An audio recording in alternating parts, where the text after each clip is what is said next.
Bonjour à tous, chers téléspectateurs de TV Liberté, et bienvenue dans le numéro 492 d'Immédiat. Bonjour Jean-Yves. Bonjour Lucas.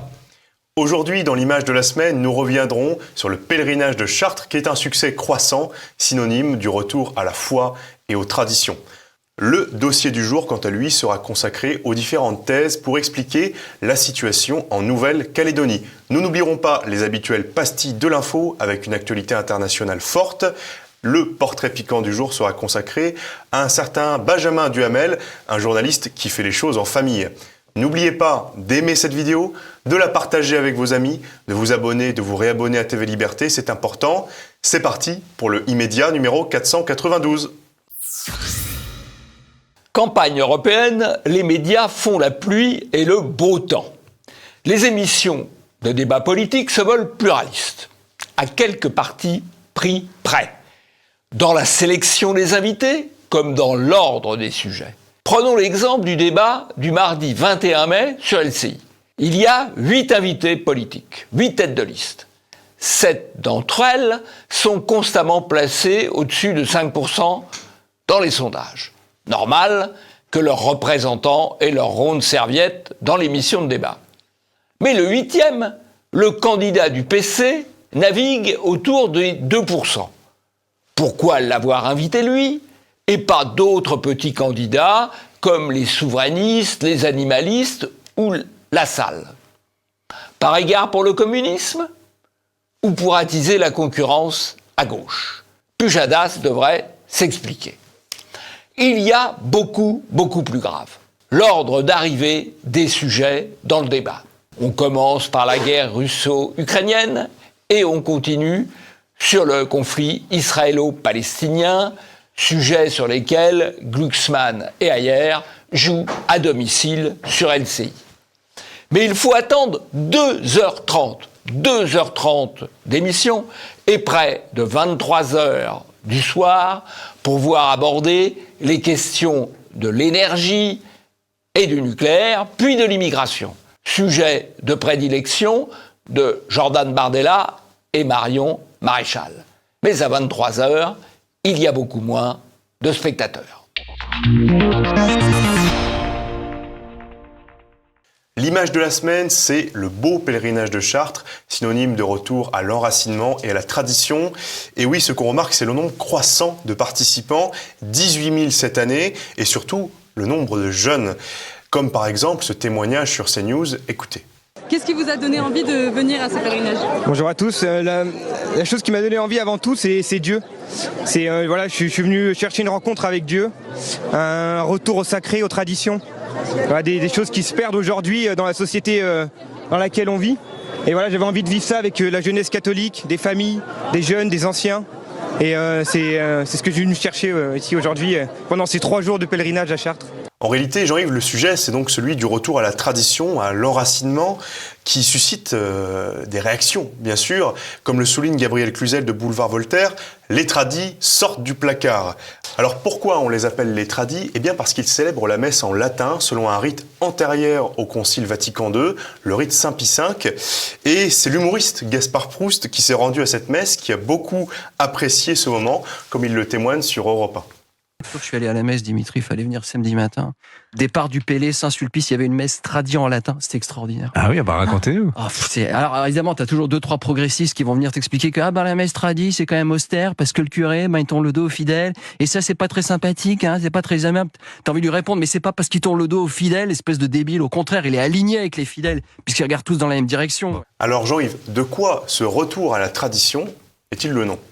Alors, d'abord, un petit complément. Quand vous dites qu'il y a eu 18 000 participants, c'est le chiffre de ceux qui allaient de Paris à Chartres, mais il y avait aussi un autre pèlerinage de la fraternité Saint-Pédis qui allait de Chartres à Paris, et je crois qu'ils étaient 7 à 8 000. Donc ça fait un ensemble un ensemble effectivement assez important.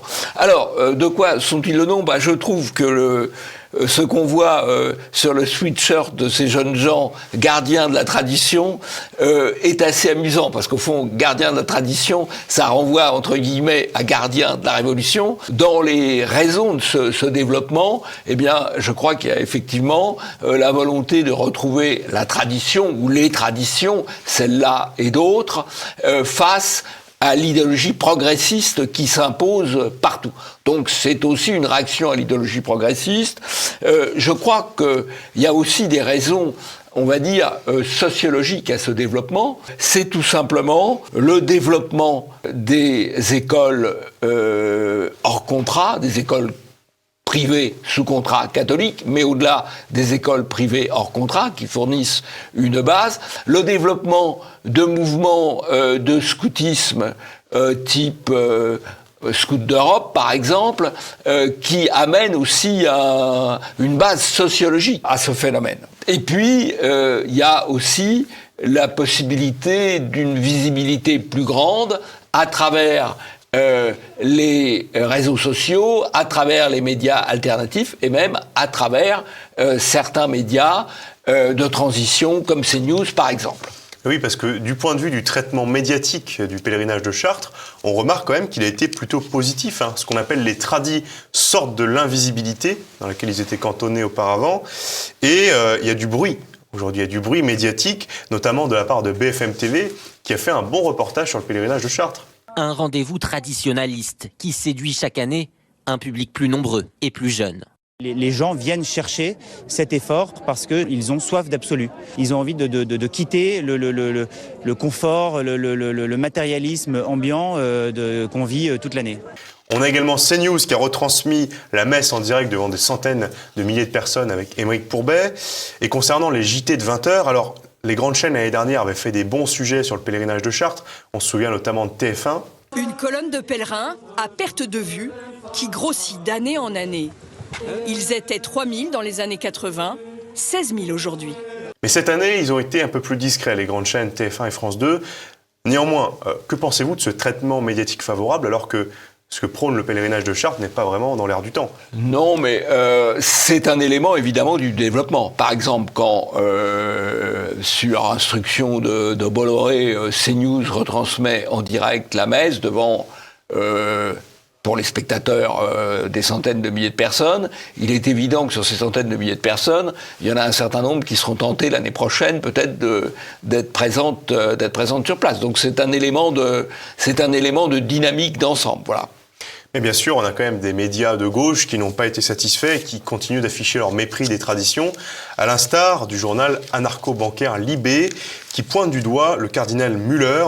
Et oui, ami des tradis, disent-ils, et ennemi du pape François, et l'invité d'honneur du pèlerinage de Notre-Dame de Chrétienté. Il préside la messe en latin, bien sûr. Et le pire exemple de traitement médiatique négatif du pèlerinage, amer et de mauvaise foi, c'est cet article, on peut le dire honteux, de actu.fr, qui titre « Bouchons, rue bloquée à Paris, c'est quoi cette marche qui fait enrager les automobilistes ?» Il parlait du pèlerinage de Chartres. Et comme le souligne Gabriel Cluzel à ce sujet, il y a des travaux partout, il y a des pistes cyclables vides sur la moitié des quais, des axes bloqués à cause des JO, une autoroute en vrac, des manifs toute la journée. Ce serait le pèlerinage de Chartres le problème. Un commentaire à faire ? C'est assez typique de la mauvaise foi d'une certaine presse. Entre nous, c'est un petit peu dérisoire, quoi. Voilà. Bon. Et vous qui aimez marcher, Jean-Yves, vous le ferez le pèlerinage de Chartres un jour ? Pas forcément, parce que moi, vous savez, je suis pas forcément un très bon paroissien. Et puis alors, il y a ce qui me plairait, c'est le côté communautaire, bien sûr. Ce qui me plairait peut-être un peu moins, c'est marcher dans des grandes étendues plates. Moi, je préfère un petit peu de dénivelé, voilà. Mais bon, c'est très agréable à regarder et très positif, bien sûr. Après avoir abordé le beau succès du pèlerinage de Chartres, place à la Nouvelle-Calédonie avec le dossier du jour et une actualité un peu moins positive. Le dossier du jour, quel conflit gangrène la Nouvelle-Calédonie ? La Nouvelle-Calédonie est toujours au cœur de l'actualité médiatique alors que Macron se rend sur place pour y installer une mission, comme le rapporte ici le JDD. Cette mission sera vraisemblablement menée par une équipe de choc. Comme le relève ici Libération, les 3 hauts fonctionnaires pressentis pour dénouer la crise sont Potier, Thiers et Bastille. Que pouvez-vous nous dire sur ce choix ? C'est un choix qu'on pourrait dire triphasé. C'est un choix républicain, c'est un choix maçonnique. Potier a été le directeur de la d'ILCRA. Il a fait beaucoup pour la répression des libertés d'expression et d'opinion. Bastille a été adjoint du haut-commissaire, et donc il retourne là-bas, on voit pas très bien pourquoi. Et le directeur de cabinet du ministre de l'Éducation, ça laisse aussi perplexe, parce que un des problèmes peut-être qu'il y a en Nouvelle-Calédonie, c'est la volonté d'imposer les programmes et l'idéologie de l'éducation nationale aux populations d'origine kanak, qui sont quand même très éloignées de la vision universaliste de la République, c'est le moins qu'on puisse dire. Voilà. Donc on va mettre en place cette petite équipe. Bon courage les gars. En tous les cas, Macron s'imagine assurément comme Napoléon rejoignant son armée, qui a été envoyée en Nouvelle-Calédonie pour prêter main forte aux forces de l'ordre, comme le montre cet article de France 24. Cette situation, en fait, elle nous fait un peu penser à la guerre d'Algérie. Pouvons-nous faire un bref rappel de l'historique de la Nouvelle-Calédonie ? La Nouvelle-Calédonie a été rattachée, la France en a pris possession sous le Second Empire, et puis progressivement elle a été érigée en territoire d'outre-mer en 1946, et la nationalité française a été accordée aux Kanaks ou à tous les Kanaks en 1957. Donc c'est effectivement à une époque où il y avait la question de la guerre d'Algérie qui se posait. Bon, reste à savoir si il suffit de donner la nationalité à des populations de culture extrêmement différentes de la culture française, puisque les Kanaks, quand la France est arrivée, c'était quasiment encore l'âge de pierre. Donc c'est un choc historique et un choc culturel tout à fait considérable. Ensuite, il y a eu un certain nombre de conflits politiques, et en 1987, un premier référendum qui a conclu au maintien dans la République française, puis un deuxième référendum, puis un troisième référendum. Bon, la difficulté, c'est qu'il y a à minima 3 types de populations très différentes en Nouvelle-Calédonie. Il y a les Blancs, il y a les Européens, ceux qui viennent provisoirement, mais ceux qui sont installés depuis longtemps, qu'on appelle les Caldoches, et puis il y a les Kanaks, entre guillemets le peuple premier, puisque c'est eux qui étaient là les premiers sur ce territoire, ça c'est indiscutable. Et puis il y a beaucoup d'autres populations, il y a des populations maoris, wallisiennes, des populations du sud-est asiatique, des populations chinoises. Donc en gros, il y a 3 types de populations, un bloc européen, un bloc kanak et un troisième un peu plus mélangé, mais à base asiatique ou océanienne.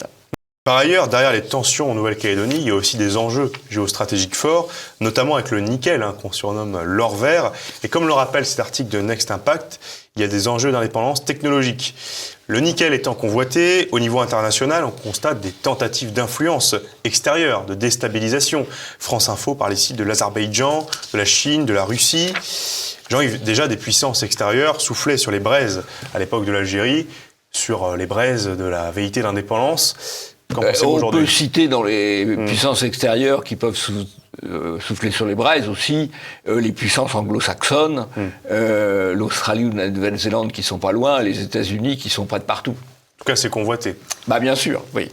Et si on va dans l'analyse, on comprend qu'il y a plusieurs thèses en réalité pour expliquer la situation en Nouvelle-Calédonie. La thèse du racisme anti-blanc, qui est expliquée par les témoins sur place et la majorité présidentielle, plus surprenamment. On a également la thèse dite républicaine, qui voudrait promouvoir l'assimilation des Kanaks. La thèse décoloniale, qui voudrait mettre les Blancs dehors. et la thèse ethno-différentialiste. Nous allons voir ces différentes thèses successivement. D'abord, la thèse du racisme anti-blanc, et comme le rapporte ici l'OGIM, les témoignages sur place sont éloquents.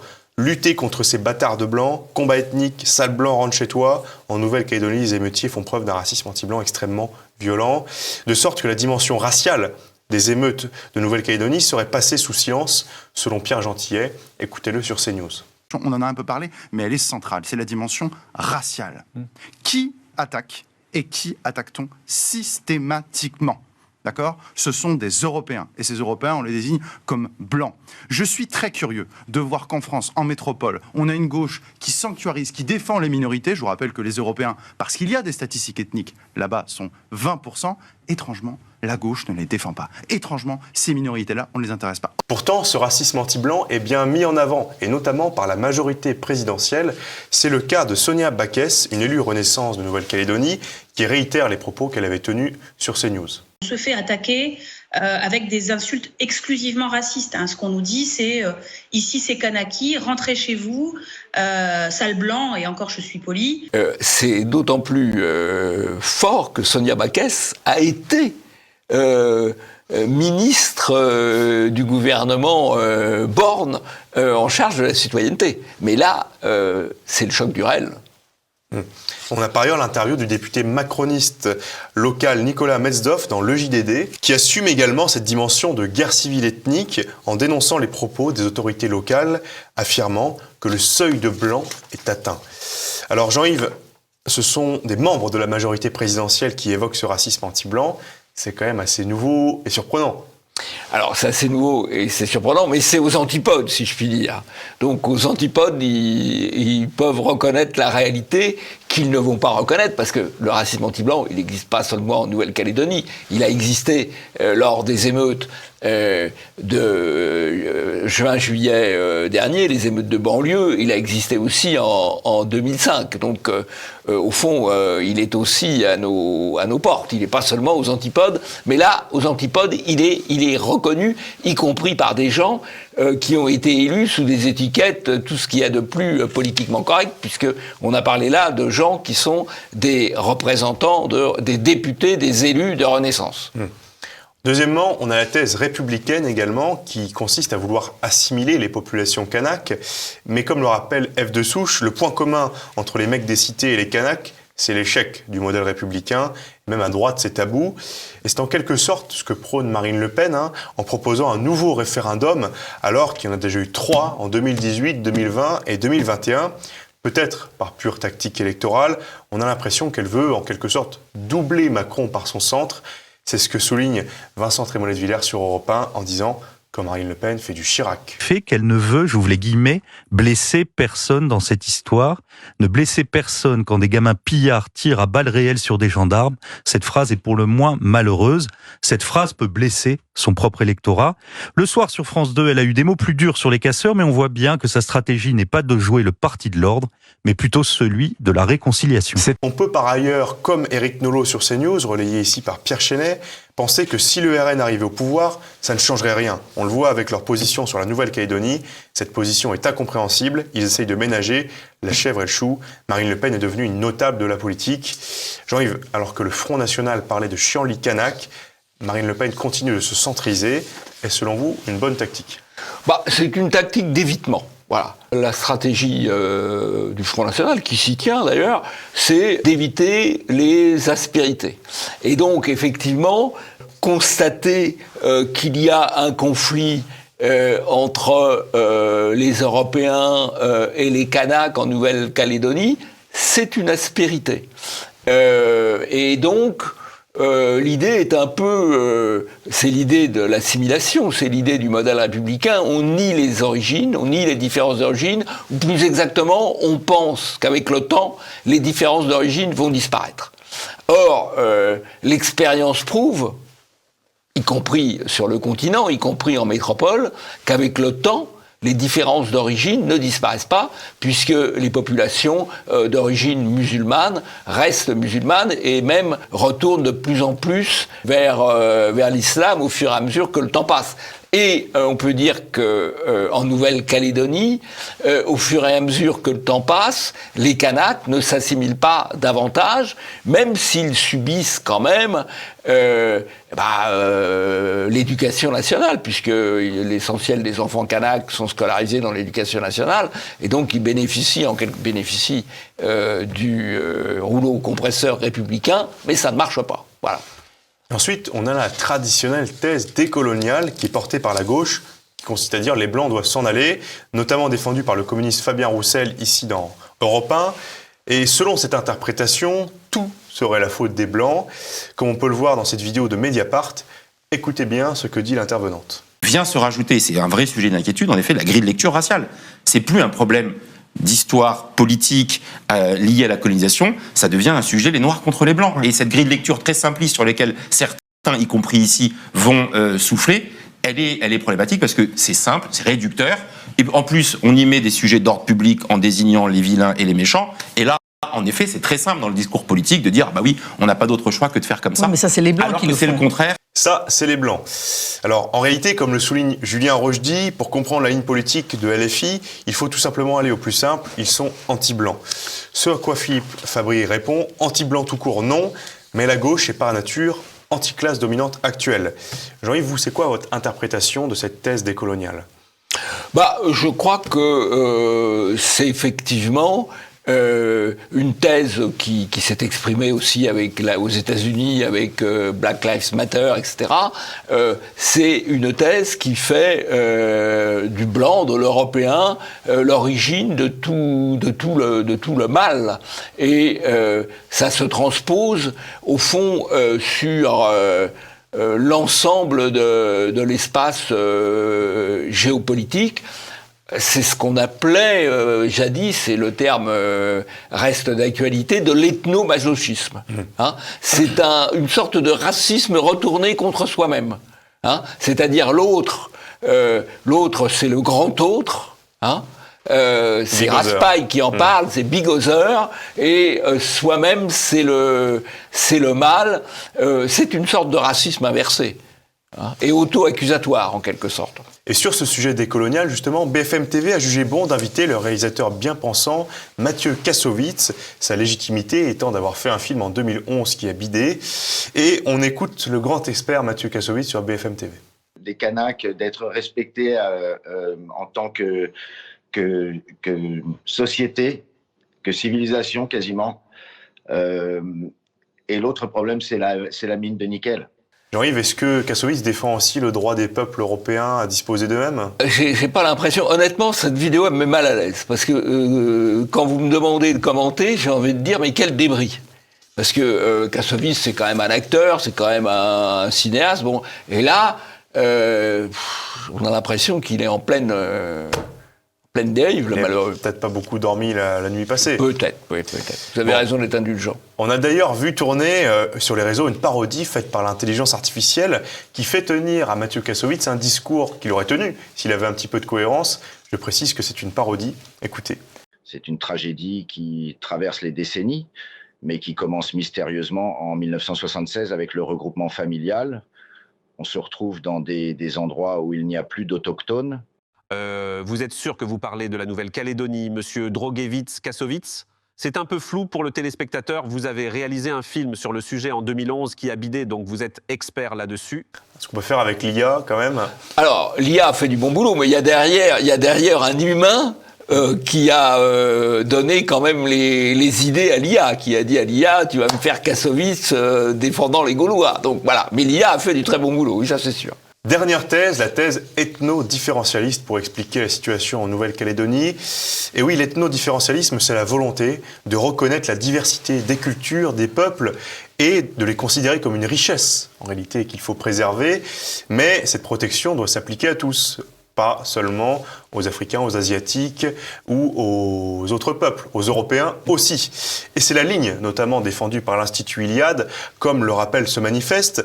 Et on trouve des défenseurs un peu insoupçonnés de l'ethno-différentialisme, à l'instar de Jean-Michel Apathy, qui défend le peuple premier sur son territoire.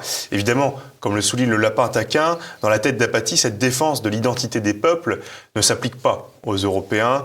Pourtant, Si les Blancs, comme on les appelle, ne se défendent pas, qui le fera ? C'est ce que souligne Pierre Gentillet sur CNews. Dire sur ce que vous disiez, je pense que c'est très important ce que vous dites, c'est-à-dire bien comprendre que ce qui se passe là-bas doit nous interroger par rapport à notre situation. Là-bas, les Européens sont minoritaires. Nous sommes face depuis des décennies à une vague migratoire qui ne cesse et qui ne cesse. Que se passera-t-il dans des décennies le jour où les Européens seront minoritaires sur le sol français ? Posons-nous cette question maintenant et pas trop tard. Jean-Yves, cette thèse ethno-différentialiste ne serait-elle pas la bonne ? Finalement, si les Français étaient en France, les Kanaks en Nouvelle-Calédonie, les choses rentreraient dans l'ordre. Oui, enfin, faut pas non plus se faire trop d'illusions. C'est pas parce que la France renoncerait à la Nouvelle-Calédonie sous prétexte que les Kanaks qui étaient les premiers, qu'elle récupérerait la Seine-Saint-Denis. Non, ce serait un recul qui précéderait d'autres reculs. Alors, moi, je pense que la bonne solution, c'est sans doute, c'est celle qu'on trouve dans un livre dont je recommande la lecture, de Nicolas Battini sur le sursaut corse, qui, s'agissant de la Corse, c'est très différent de la Nouvelle-Calédonie, évidemment, on dit l'identité plutôt que l'indépendance. Et je crois que c'est la logique qu'on devrait garder pour la Nouvelle-Calédonie, c'est-à-dire garder la Nouvelle-Calédonie dans l'espace français, parce que c'est une vraie richesse, et puis qu'il y a quand même des Européens là-bas, tout en accordant davantage en termes d'autonomie et de respect des cultures aux Kanaks. Mais le problème principal, c'est notamment celui de l'éducation nationale. Hein ? Pourquoi leur impose-t-on le même programme ou le même non-programme qu'aux petits Bretons ou qu'aux petits Parisiens. Voilà. Jacobin. Donc le mal, finalement, c'est le jacobinisme, c'est la République universelle. C'est sur cela qu'il faut revenir. Respecter sans doute leur autonomie culturelle, leur tradition, même si elles peuvent nous paraître aberrantes, ne pas chercher à les assimiler, mais garder ça dans un ensemble géopolitique français. Après avoir étudié les différentes thèses pour expliquer la situation en Nouvelle-Calédonie, place au pastis de l'info avec une actualité internationale brûlante.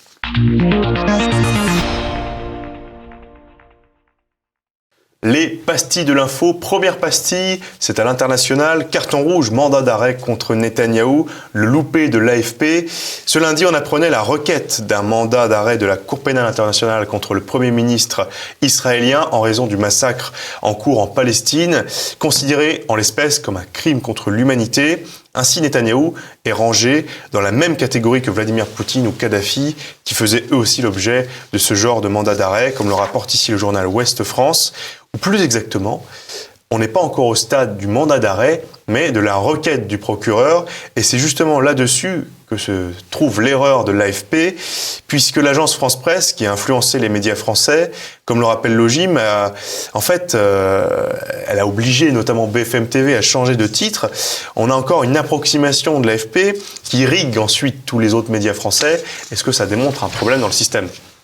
C'est gravissime, parce que tout le monde ne connaît pas parfaitement le système judiciaire, où il y a d'abord une requête du procureur qui débouche ensuite sur une décision ou un refus de décision de la part des juges, mais qu'un organisme comme l'AFP confonde la requête du procureur et la décision du juge, c'est quand même gravissime, quoi. Et évidemment, comme je le dis souvent, un bobard de l'AFP vaut 1000 bobards, puisque le bobard est répercuté par tout le monde, puisque la règle qu'on apprend aux journalistes, c'est on ne vérifie pas une dépêche de l'AFP. Donc si l'AFP l'a dit, Dieu l'a dit. Eh ben c'est faux. En tous les cas, pour se défendre, Netanyahou dit que ce mandat d'arrêt est antisémite, tout simplement. Mais Jean-Yves, le chantage à l'antisémitisme n'est-il pas un petit peu émoussé, ne perd-il pas en efficacité ? C'est-à-dire, il y a une obsession du monde contemporain autour de la Seconde Guerre mondiale, dont je rappelle qu'elle est terminée il y a 80 ans. tout est ramené à la Seconde Guerre mondiale. Alors, ce qui est assez hallucinant, c'est que maintenant, la Seconde Guerre mondiale, ou les crimes de la Seconde Guerre mondiale, ou les heures les plus sombres de la Seconde Guerre mondiale, sont utilisés contre le gouvernement israélien, contre Netanyahou, qui avait été accusé d'être un nazi sans prépuce par monsieur Guillaume Meurice. Enfin, c'est délirant. Mais ce qui est délirant, c'est le retour permanent à ce qu'on appelle le point Godwin, la réduction ad Hitlerum. Il est évident que ce qui se passe aujourd'hui entre Israël et le Hamas, entre Israël et Gaza et la Palestine, n'a rien à voir avec la Seconde Guerre mondiale, et que c'est assez absurde de tout y ramener.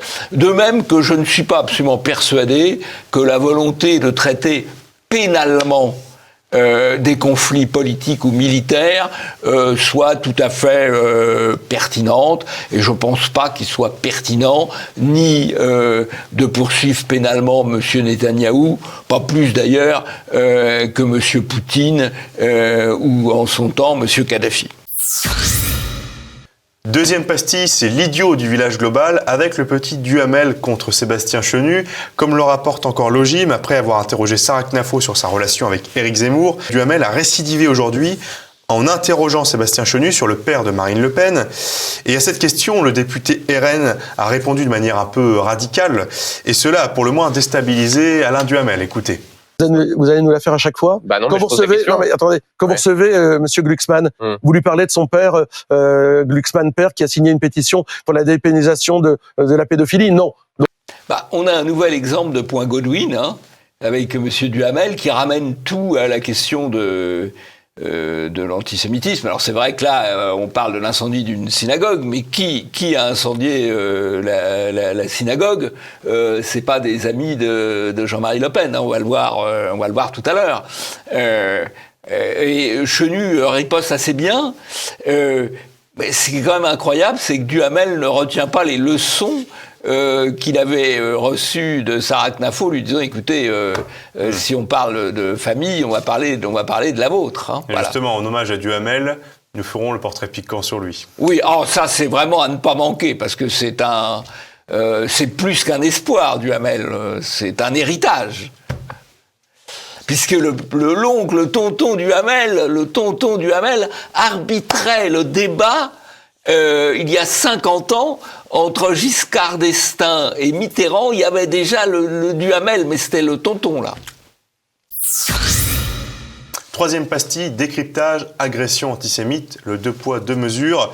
Et oui, quand on remarque les titres d'articles, suite à la tentative d'incendie de la synagogue de Rouen, on a eu un battage médiatique et une indignation de l'État. Le policier qui a supprimé l'assaillant a par ailleurs été décoré par M. Darmanin. Et ce qu'on remarque en revanche, c'est que quand une synagogue ou une mosquée sont attaquées, cela fait beaucoup de bruit médiatique, mais personne ne s'intéresse vraiment aux actes de christianophobie, nombreux, beaucoup plus nombreux, les actes contre les édifices chrétiens, comme le souligne l'écrivain Grégory Rouze.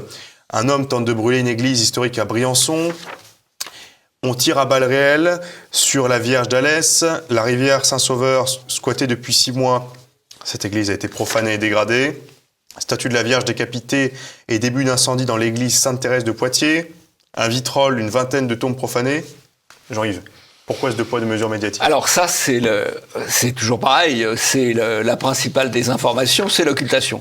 Et la principale des informations, c'est les événements qu'on pousse, qu'on met en avant comme d'importance considérable et qui occupent tous les médias avec beaucoup de bruit médiatique et les médias qui touchent le plus de monde, à savoir les grands journaux télévisés, comme ça peut l'être le cas lors de l'incendie d'une synagogue, ce qui est évidemment un événement tout à fait grave, ce qui peut être aussi le cas s'il y a une tranche de saucisson sur une mosquée, ce qui est quand même un peu moins grave.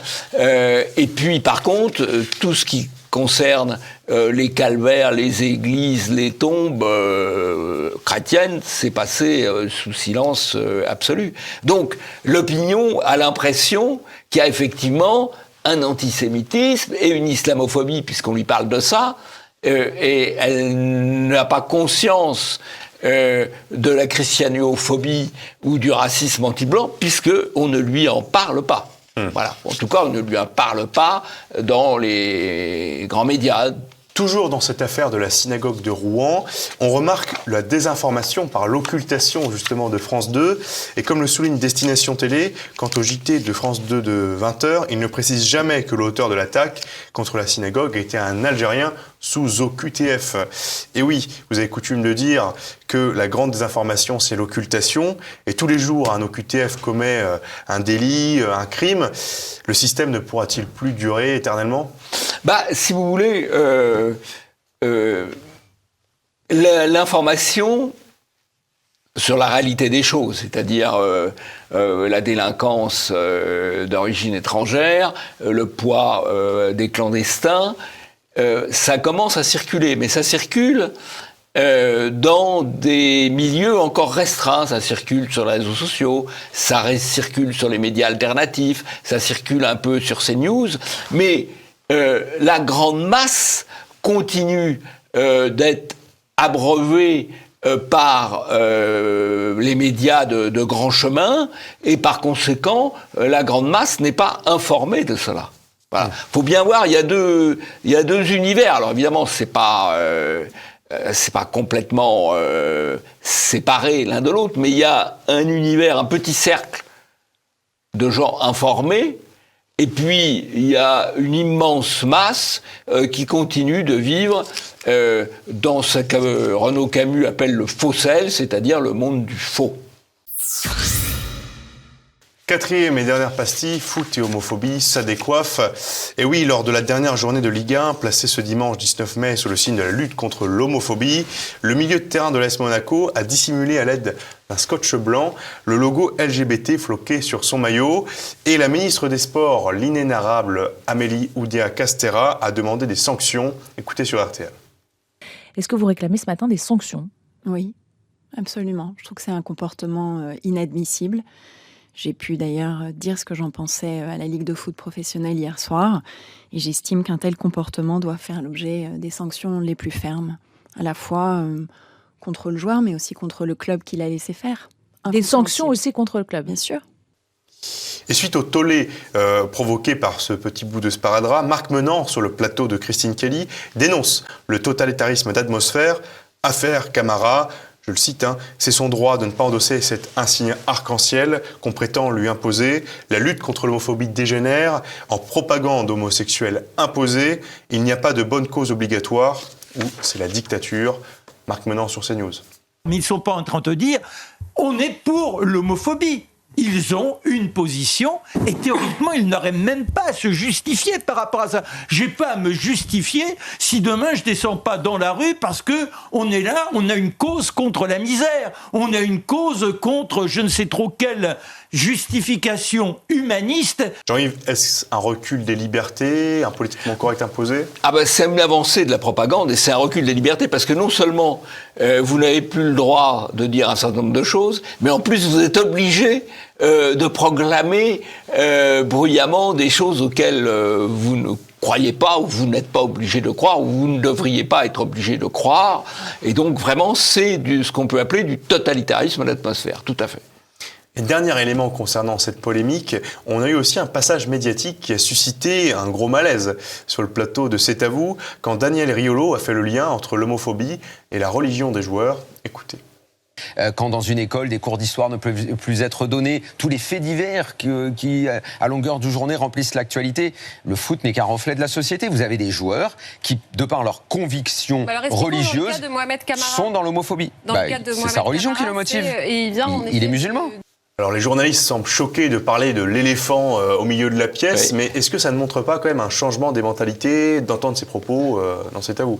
C'est-à-dire, si vous voulez, il y a progressivement la réalité, j'ai parlé des deux cercles, le petit cercle de la réinformation et le grand cercle de l'occultation. Mais malgré tout, il y a des passages de l'un à l'autre et il y a un certain nombre de journalistes ou de commentateurs qui sont gagnés par le choc de la réalité. De temps en temps, il se laisse à l'évoquer. Alors c'est assez amusant car à chaque fois qu'il y a ça, on voit les mines, faut regarder les mines générales. Ah, vous n'avez pas le droit de dire ça. Non, vous ne pouvez pas dire ça. Et petit à petit, si, voilà. Et là, si vous voulez, ce qui est assez drôle, c'est qu'on parle, les combats de gauche, c'est intersectionnel, hein, donc on est à la fois pour la défense de la minorité homosexuelle et pour la défense de la minorité musulmane. Seulement, il y a des moments où ça fait boum.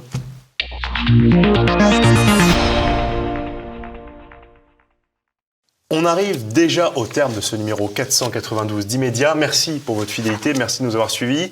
N'oubliez pas d'aimer cette vidéo, de vous abonner ou de vous réabonner à TV Liberté. On ne se quitte pas sans le portrait piquant du jour qui est consacré à Benjamin Duhamel, un journaliste qui fait les choses en famille. Vous connaissez le jeu des 7 familles. Nous allons jouer ensemble avec le jeune journaliste Benjamin Duhamel qui officie sur BFM TV. Nous commençons. Je demande le grand-père. Bonne pioche. Le grand-père, c'est Jacques Saint-Cricq, ancien président du quotidien La Nouvelle République du Centre-Ouest. Maintenant, je demande la mère.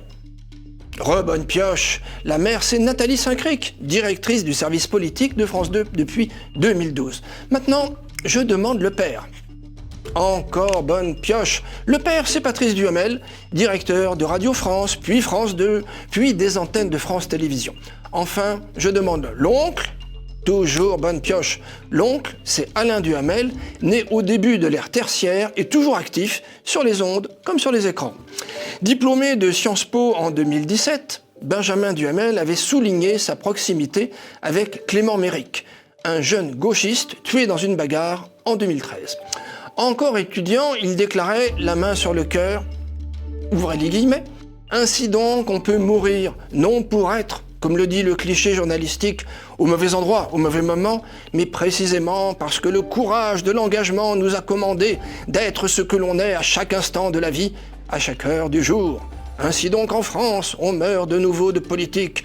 On tue en France pour crime de gauchisme. Fermez les guillemets, c'est beau. Comme la conclusion d'une dissertation de Sciences Po, et c'est dans Libération, le 9 juin 2013. Benjamin trouve rapidement un bon stage, puis un emploi de pigiste chez RTL. Et RTL où officie son bon oncle, Alain Duhamel. Il ne restera qu'un an à LCI où se trouve déjà Alain Duhamel, avant de filer chez BFM TV où il va retrouver un autre chroniqueur qui a changé de paroisse. Je vous le donne en 1000, c'est l'oncle Alain, toujours lui. Le monde est vraiment petit. Le 17 janvier 2023, il participe à un déjeuner de presse sur la réforme de retraite, en théorie confidentielle, avec Emmanuel Macron. Il reprend dès le 18 janvier et mot pour mot les éléments du langage présidentiel parlant de victoire de l'irresponsabilité en cas d'échec de la réforme. Laissons le mot de la fin à Daniel Schneiderman d'Arrêt sur Image. Je cite « Je dis Duhamel le jeune pour qu'on distingue Benjamin Duhamel de Duhamel l'ancien, prénommé Alain. Fascinante dynastie à la Grimaldi. » Pierre Bourdieu parlait de reproduction sociale. Benjamin Duhamel en est une illustration grandeur nature. Passons le bonjour à sa famille.